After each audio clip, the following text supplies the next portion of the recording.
ओम शांति। आज प्यारे मीठे बाबा की मुरली मंथन की डेट है 7 मार्च 2024। तो आज मीठे बाबा अपने बच्चों से कह रहे हैं, बाबा का कर्तव्य है कांटों के जंगल को खलास कर फूलों का बगीचा बनाना। इससे ही नंबर 1 फैमिली प्लानिंग हो जाती है। भगवान के कर्तव्य है कांटों के जंगल, दुख दर्द तनाव चिंता परेशान, इसका उसका क्यों क्या कैसे ऐसे, मेरा मान नहीं, मेरा कदर नहीं, मेरी फलाना नहीं। यही है कांटों का जंगल जिससे मन में कांटा चुभ रहा है, तो उसको खलास कर फूलों का बगीचा बनाने आए हैं। इससे ही नंबर 1 फैमिली प्लानिंग हो जाती है। और फैमिली प्लानिंग के लिए पता है क्या करना होगा? आत्मा की फैमिली प्लानिंग। आत्मा की फैमिली प्लानिंग के लिए ना, आत्मा को गुणों से, दैवी गुणों से भरपूर करना होगा। और ये पता करना होगा कि स्वर्ग और नरक में भेद क्यों है। चलिए कथा से समझते हैं। एक बुजुर्ग औरत मर गई, यमराज लेने आए। औरत ने यमराज से पूछा, आप मुझे स्वर्ग ले जाएंगे या नरक? यमराज बोले, दोनों में से कहीं नहीं। तुमने इस जन्म में बहुत ही अच्छे कर्म किए, इसलिए मैं तुम्हें सीधे प्रभु के धाम ले जा रहा हूँ। बुजुर्ग औरत खुश होगी, बोली, धन्यवाद, पर मेरी आपसे एक विनती है। मैंने यह धरती पर सबसे सबसे बहुत स्वर्ग नरक के बारे में सुना है। मैं एक बार इन दोनों जगहों को देखना चाहती हूँ, फिर मैं डिसाइड करूंगी। यमराज बोले, तुम्हारे कर्म अच्छे हैं, इसलिए मैं तुम्हारी इच्छा पूरी करता हूँ।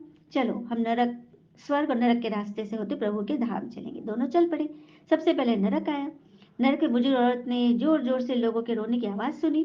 वहां नरक में सभी लोग दुबले पतले बीमार दिखाई दे रहे थे। औरत ने एक आदमी से पूछा, यहाँ सब लोगों की ऐसी हालत क्यों है? आदमी बोला, बोला तो और कैसी हालत होगी, मरने के बाद जब से यहाँ आए हैं हमने एक दिन भी खाना नहीं खाया है। भूख से हमारी आत्माएं तड़प रही है। बुजुर्ग औरत की नजर एक विशाल पतीले पर पड़ी, जो कि लोगों के कद से लगभग 300 फुट ऊंचा होगा। उस पतीले के ऊपर एक विशाल चम्मच लटका हुआ था। उस पतीले में से बहुत ही शानदार खुशबू आ रही थी। बुजुर्ग औरत ने उस आदमी से पूछा, इस पतीले में क्या है? आदमी मायूस होकर बोला, यह पतीला बहुत ही स्वादिष्ट खीर से हर समय भरा रहता है। बुजुर्ग औरत ने हैरानी से पूछा, इसमें खीर है तो आप लोग पेट भर के खाते क्यों नहीं? भूख से क्यों तड़प रहे हो? आदमी रो रो कर बोलने लगा, कैसे खाए, ये पतीला 300 फीट ऊंचा है, हम में से कोई भी उस पतीले तक नहीं पहुंच पाता। बुजुर्ग औरत को उस पर तरस आ गया। सोचने लगी, बेचारे खीर का पतीला होते हुए भी भूख से बेहाल बेहाल है। शायद ईश्वर ने इसे इन्हीं बात का दंड दिया होगा। यमराज बुजुर्ग औरत से बोले, चलो हमें देर हो रही है। दोनों चल पड़े। कुछ दूर जाने पर स्वर्ग आया। यहाँ पर बुजुर्ग औरत को सबकी हंसते खिलखिलाने की आवाज सुनाई दी। सब लोग बहुत बहुत खुश दिखाई दे रहे थे। उनको खुश देखकर बुजुर्ग औरत भी बहुत खुश हो गई। पर वहां स्वर्ग में भी बुजुर्ग औरत की नजर जैसे ही 300 फुट ऊंचे पतीले पर पड़ी, जैसे नरक में था, उसके ऊपर से वैसी चम्मच लटका हुआ था, वैसी खुशबू आ रही थी। तो उन्हें पूछा, वहां के लोग, इसमें क्या है? स्वर्ग के लोग बोले, किसी बहुत टेस्टी खीर है। बुजुर्ग औरत हैरान हो गई। उनसे बोली, पर यह पतीला तो 300 फीट ऊंचा है, आप लोग इस तक नहीं पहुंच पाते होंगे, उस हिसाब से तो आप लोगों को खाना मिलता ही नहीं होगा, आप लोग भूख से बेहाल होंगे ना। पर मुझे तो आप सभी इतने खुश लग रहे हैं, ऐसा कैसे हुआ? लोग बोले, हम तो सभी लोग इस पतीले में से पेट भर भर के खीर खाते हैं। औरत तो बोली, ऐसा कैसे, ये तो बहुत ऊंचा है। लोग बोले, तो क्या हो गया, पतीला ऊंचा है तो यहाँ पर कितने सारे पेड़ हैं। ईश्वर ने ये पेड़ पौधे नदी झरने हम मनुष्यों के उपयोग के लिए तो बनाई है। हमने इन पेड़ों की लकड़ी ली, उसको काटा, फिर लकड़ियों के टुकड़े को जोड़ के विशाल सीढ़ी का निर्माण किया। उस लकड़ी की सीढ़ी के सहारे हम पतीले तक पहुंचते हैं और सब मिलकर खीर का आनंद लेते हैं। बुजुर्ग औरत यमराज की तरफ देखने लगी। यमराज मुस्कुराए। ईश्वर ने स्वर्ग और नरक मनुष्यों के हाथों में ही सौंप रखा है, चाहे वो अपने लिए नरक बना ले, चाहे वो अपने लिए स्वर्ग। ईश्वर ने सबको एक समान हालतों में डाला है। उसके लिए उसने सभी बच्चे एक समान है, भगवान के लिए सभी बच्चे एक समान है, वो किसी से भेदभाव नहीं करते। वहां नरक में भी पेड़ पौधे सब है, पर वे लोग खुद की आलसी हैं और एक दूसरे से जलन ईर्ष्या करते हैं, क्वेश्चन करते हैं, मुंझ जाते हैं, कोई मेहनत नहीं करता, इसीलिए भूख से बेहाल है। हाँ, एक दूसरे का सहयोग नहीं करता, एक दूसरे के प्रति भावना नहीं है, क्योंकि यही तो ईश्वर की बनाई इस दुनिया का नियम है, जो कर्म करेगा, मेहनत करेगा, उसी को मीठा फल खाने को मिलेगा। स्वर्ग और नरक आपके हाथ में है, मेहनत करे, अच्छे कर्म करे और अपने जीवन को स्वर्ग बनाए। जो प्राप्त है वही पर्याप्त है। तो सुना, सुना आत्मा की फैमिली प्लानिंग। जब हम अपने मन से सारे बोझ को हटा दें और हर एक बात में कल्याण समझकर आगे बढ़े, तभी होती है। प्रश्न, फैमिली प्लानिंग का फर्स्ट क्लास शास्त्र कौन सा है और कैसे? उत्तर, गीता है फैमिली प्लानिंग का फर्स्ट क्लास शास्त्र, क्योंकि गीता द्वारा ही बाबा, अब किस चीज़ की फैमिली प्लानिंग, यहाँ यहाँ धर्मों की फैमिली प्लानिंग, अनेक धर्म का विनाश करते हैं, अधर्म का विनाश करते हैं गीता के द्वारा, और एक सत्य सनातन आदि देवी देवता धर्म स्थापन करते हैं। गीता में ही भगवान के महावाक्य है ना, काम महाशत्रु है। कल भी बाबा ने बोला था, ऊंची मंजिल पाने के लिए काम महाशत्रु पे जीतो। और काम कोई काम विषय वासना नहीं, बल्कि यह है कामना के विकार, किसी व्यक्ति से, वस्तु से, वैभव से, प्रकृति से इच्छा रखना, मेरा मान, बेइज्जती फील करना, यही है कामना। इसको मारो, यह है काम महाशत्रु। जब काम शत्रु पर जीत पा लेते हो तो फैमिली प्लानिंग स्वतः हो जाती है।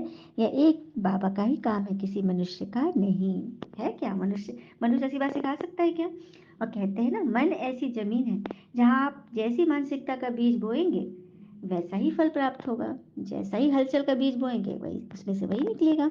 ओम शांति। शिव भगवान उवास। बाबा पेट रूहानी बच्चों को समझाते हैं, इस दुनिया को तो आसुरी दुनिया जरूर कहेंगे, नई दुनिया को दैवी दुनिया कहेंगे। दैवी दुनिया मनुष्य थोड़े होते हैं, वहाँ पे अच्छी फैमिली प्लानिंग होती है ना, वहाँ के मिनिस्टर आदि नहीं होते। यहाँ तो गवर्नमेंट भी कितना करते, लेकिन कुछ हो रहा है नहीं, तो भगवान आ जाते सीधे धर्मों की फैमिली प्लानिंग करने, अधर्म का विनाश और एक सनातन धर्म की स्थापना। तो ऑटोमेटिकली ड्रामा में उनका पार्ट नोंदा हुआ है, भगवान का पार्ट। वो तभी आते हैं जब सारा किचड़ा भर जाता है। हाँ, अब तो बहुत मनुष्य होने के कारण कितना किचड़ा हो गया, यहाँ तो जानवर पंछी आदि सब फर्स्ट क्लास हो गए। कहाँ? वहाँ सत्य में, वहाँ कोई हिंसक जानवर ही नहीं। शेर और बकरी एक ही घाट पे पानी पियेंगे, ये तो हम सब ने देखा है। जो पहुंचे हुए योगी महात्मा है, जंगलों में तपस्या करते हैं, वहाँ शेर भी झुक कर बैठा रहता है और बकरी और गाय भी झुक कर बैठी रहती है, कोई हिंसक व्यवहार भी नहीं होता, क्योंकि योग में इतनी शक्ति। और जहाँ सभी योगी हैं, जहाँ सतयुग ही है, जहाँ सारे सुख की दुनिया ही है, वहाँ तो फिर कोई बात ही नहीं है ना। तो ये कह रहे बाबा कहते हैं, लक्ष्मी नारायण का चित्र हमेशा फ्रंट में रखो और बत्तियां आदि खूब लगाओ। लक्ष्मी नारायण का चित्र हमेशा फ्रंट पे रखो। प्रभात फेरी में ये ट्रांस लाइट का चित्र हो। प्रभात फेरी से अंधेरा होता है ना, तो ट्रांस लाइट का सुबह का समय 3-4 बजे तो अंधेरा ही होगा। ट्रांस लाइट का चित्र जिसमें लाइट निकलता हो, उससे सेवा अच्छी होगी, ये बाबा ने आके बोला। हाँ, फिर बाबा कह रहे हैं आगे, हम्म, हम बच्चे बाबा क्यों कहते हैं? बाबा अर्थात हमारी आत्मा का पिता। भोले बाबा के लिए बाबा बोलते हैं, और किसी देवता को बाबा कहते हैं क्या? नहीं ना, परमात्मा को ही कहते हैं बाबा। हमारा बाबा, मीठा बाबा। यहाँ तो सभी एक दो को कांटा लगाते हैं। सत्युग में तो फूलों की वर्षा होती है, इसीलिए बाबा कहते हैं विचार सागर मंथन करो। बाबा इशारा देते हैं, तुम इनको रिफाइन करो। अब बाबा ऊपर में बैठा है, तो बाबा ही तो सब कुछ संभालेंगे ना, सब कुछ बताते हैं। तुम बच्चों को अब यही ईश्वरीय धंधा करना चाहिए, सबको समझाना है। सब आसुरी नींद में, अज्ञान अंधकार में सोए पड़े हैं, उनको जगाना। किसके जैसे? कुंभकर्ण के जैसे, है ना, जगाना है ना उसको। अच्छे कर्म नहीं करते तो जैसे झाड़ू लगा देते हैं। किस पर झाड़ू लगाते हैं? अपने जो रतन जो जमा किए ना, उसी को झाड़ू में लगा लगा के फेंक देते हैं। ये भी कहानी पता है ना। एक बार एक व्यक्ति सागर किनारे बैठा हुआ था, रात का समय था, मतलब 2-3-4 का समय, अंधेरा था। तभी उसने देखा कि वहां पे एक झोला रखा हुआ, उसमें बहुत सारे पत्थर है, एक एक पत्थर उठा उठा के फेंक रहा था, एक एक पत्थर उठा उठा के फेंक रहा था। जब रोशनी हो गई, 5 बज गया, रोशनी है, फिर लास्ट में जब एक पत्थर उठाया तो देखा वो तो माणिक है, वो हीरे फेंक रहा था पानी में। अरे पहले ही वो देख लेता ना। हाँ, तो यही है, हम ज्ञान रतन बाबा हमें रोज जो दे रहे, लेकिन हम उसको महत्व मोल न लगा के हलचल में फंसे रहते, तो उसको फेंक ही देना हुआ है ना। तो यही तो बाबा समझाते हैं, सबको उठाना जगाना है। अब बाबा तुमको कितने अच्छे कर्म करने सिखाते हैं। बाबा कहते हैं मैं तुमको स्वर्ग का मालिक बनाता हूँ। कभी किसकी बुद्धि में नहीं हो कि हम स्वर्ग के मालिक बनेंगे, लक्ष्मी नारायण के राज में पहुंचेंगे। हाँ, बच्चे पावन बनो तो बहुत अच्छा। अच्छा, मीठे बच्चों प्रति भगवान की नमस्ते, हम बच्चों के भी प्यारे बाबा को नमस्ते। धारणा के लिए मुख्य सार, पहले पर अपनी अवस्था सदा एक रस अडोल बनाने के लिए किसी के भी नाम रूप को नहीं देखना है। नाम रूप नहीं, फलाना अच्छा है या फलाना बहुत ऊंचे पद पे है तो उसका मान करो, ये नहीं, है ना। हम है सबसे ऊंचे पद वाले, क्योंकि हम भगवान से पढ़ते हैं, सुनते हैं, चलते हैं और फंसते नहीं हैं। चलो फंस भी गए, भीग गए, लेकिन फिर कपड़ा बदल लिए, है ना। यही है दिव्य पुरुषार्थी के लक्षण। भाई भाई की दृष्टि से देखो, दृष्टि को पावन बनाओ, समझाने में रुहाब धारण करो, आत्मिक रुहाब हो। दूसरी पर बाबा का प्यार पाने के लिए पिता समान धंधा करना है, ईश्वरीय धंधा, सबको ज्ञान समझाने का। बाबा का परिचय कल भी बाबा ने बोला था, दो पिता का पैगाम दो, पैगंबर बनो।